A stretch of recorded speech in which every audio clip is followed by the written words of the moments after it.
Namaskar. Myself, Professor Manu Sharma. Welcome from Technology Enabling Center, Punjab University, Chandigarh. Technology Enabling Center is a project sponsored by Department of Science and Technology, DST. Today I am going to discuss one scheme which is called Industry Relevant R&D. In short, it is also called IRRD. This scheme is floated by Science and Engineering Research Board, which is in short called SERB. SERB is a statutory body established through an act of parliament. Let us first of all try to understand the objective. The objective of the scheme is to utilize the expertise available in academic institutions and national laboratories to solve industry-specific problems for the larger benefit of society. In other words, इस scheme का मकसद ये है कि जो academic institutes हैं, universities हैं, वहाँ पर कितने ही faculty members काम करते हैं, कितने ही students काम करते हैं, स्टूडेंट्स पढ़ाई करते हैं, कोई बीटेक कर रहा है, कोई एमटेक कर रहा है, कोई पीएचडी कर रहा है, कोई एमएससी कर रहा है, कोई और कोई कोर्स कर रहा है. तो बहुत ह्यूमन रिसोर्स और एक्सपर्टीज एकेडमिक इंस्टीट्यूट्स में अवेलेबल है.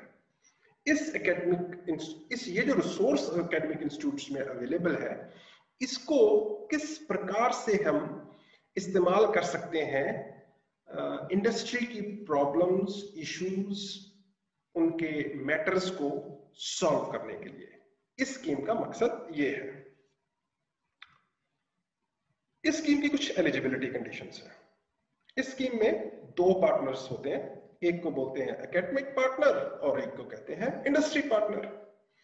जो एकेडमिक पार्टनर है वो किसी एकेडमिक इंस्टीट्यूट से होता है, और जो इंडस्ट्री पार्टनर है वो किसी इंडस्ट्री से. इसमें एमएसएमईज भी आते हैं और इंडस्ट्रियल R&D सेंटर्स भी आते हैं. एक से ज्यादा एकेडमिक पार्टनर हो सकता है और साथ ही साथ एक से ज्यादा इंडस्ट्री पार्टनर भी हो सकता है. Now let us look at nature of proposals to be supported. किस किस्म के प्रपोजल्स इस स्कीम में सपोर्ट किए जाते हैं.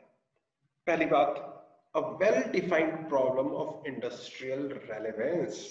पहली बात तो ये है, जो प्रपोजल है वो इंडस्ट्री की जरूरत, उसकी रिक्वायरमेंट होनी चाहिए. दूसरी बात, jointly designed and implemented by the academic partner and industry. ये प्रपोजल, इस स्कीम में जो प्रपोजल है वो एक साझेदारी से तैयार होना चाहिए, इंडस्ट्री और एकेडमिया की साझेदारी से, और इंप्लीमेंट भी वो उन दोनों को इकट्ठे करना है. और proposals that adopt an innovative approach to solve a problem faced by the industry. थोड़ा इनोवेशन वाला एंगल होना चाहिए. And proposals whose outcomes will bring new scientific and technological innovations. नया साइंटिफिक, वैज्ञानिक और टेक्नोलॉजिकल इनोवेशंस अगर उस प्रपोजल में नजर आए तो वो भी एक प्लस पॉइंट है. और finally, solution driven research that aid technology transfer and commercialization. मतलब इस स्कीम का फोकस है technology transfer and commercialization. Right.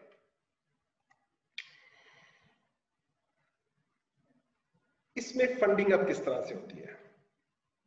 इस स्कीम में 50% फंडिंग सर्व के द्वारा होती है और 50% फंडिंग इंडस्ट्री की तरफ से. जो इंडस्ट्री का शेयर है वो 50% से कम नहीं होना चाहिए. 50% से ज्यादा हो सकता है, बट मिनिमम 50% तो होना चाहिए. और इसमें जो सर्व है उसकी एक अपर लिमिट है. नॉर्मली वो जो सर्व का शेयर है वो 50 लाख से ऊपर नहीं होता. तो यानी कि इस स्कीम में आप एक मान सकते हो कि अगर 50 लाख सर्व की तरफ से आया तो 50 लाख फिर इंडस्ट्री की तरफ से आएगा, तो टोटल प्रोजेक्ट की कॉस्ट 1 करोड़ हो सकती है।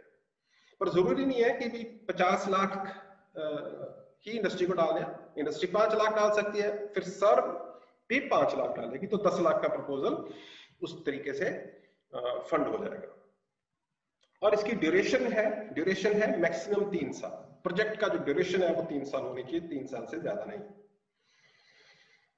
अब एक अहम बात है, the support from SERV shall be extended only to the academic partner and not the industry। यानी कि जो सर्व है वो अपना जो 50% शेयर है वो एकेडमिक पार्टनर को एक्सटेंड करेगा। यानी कि जो एकेडमिक पार्टनर है उसका जो बैंक अकाउंट है उसमें सर्व की तरफ से 50% शेयर जाएगा, right. The research grant will be provided for equipment, manpower, consumables, travel, pilot plant study, and other costs associated with the project. Right? और ये भी expectation है that the equipment will be installed in the institution where the academic partner is working. ठीक है, तो इसमें जो project की ओवरऑल कॉस्ट है उसका 50% सर्व ने देना है और 50% इंडस्ट्री ने देना है। अब बात आती है selection and mode of application. तो इसके लिए हम सबको ध्यान देना होगा, ये जो वेबसाइट है www.servonline.in and also www.serv.gov.in। तो यहाँ पर नोटिफिकेशन आएगी और जो प्रपोजल है वो ऑनलाइन तरीके से सबमिट हो जाएगा। और ये बात दोबारा ध्यान रखनी है, the proposal must be jointly submitted by the principal investigator and the co investigator from industry. और उस प्रपोजल के अंदर बहुत क्लियरली होना चाहिए कि क्या फाइनेंशियल कमिटमेंट्स हैं और एंड एनी अदर सपोर्ट जो एकेडमिक पार्टनर को प्रोवाइड करेगी इंडस्ट्री, वो सारा मतलब डिटेल उसमें होना चाहिए। It should be a compelling proposal. So my request to people from academia and also to people from industry and particularly MSMEs कि ये बहुत अच्छी एक स्कीम है, this is very good scheme, और इस स्कीम का हम सब फायदा उठाएं। नमस्ते from technology enabling centre, Punjab university, Chandigarh.